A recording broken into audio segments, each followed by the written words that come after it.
তো বন্ধুরা, অবশেষে কলেজে এসে আমরা পৌঁছালাম, গোবরডাঙ্গা কলেজে এসে পৌঁছালাম এবং ভেতর দিকটা এন্ট্রি নিচ্ছি। এত সুন্দর জায়গা, খুব সুন্দর।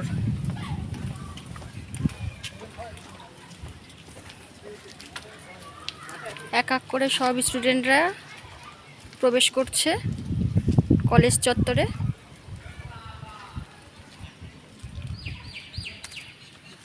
তো সামনে দেখা যাচ্ছে মুক্ত মঞ্চ।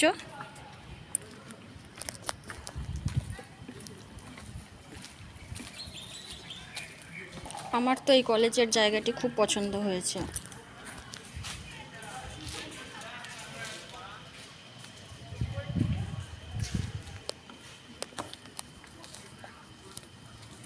তো আপনাদের কেমন লেগেছে কমেন্ট করে বলবেন গোবরডাঙ্গা কলেজ।